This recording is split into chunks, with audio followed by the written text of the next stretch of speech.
so, si mi stimava, quando mi chieso stracco di la sozora.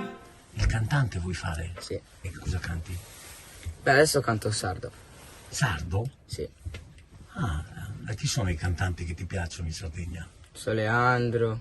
Io mi presento, mi chiamo Soleandro.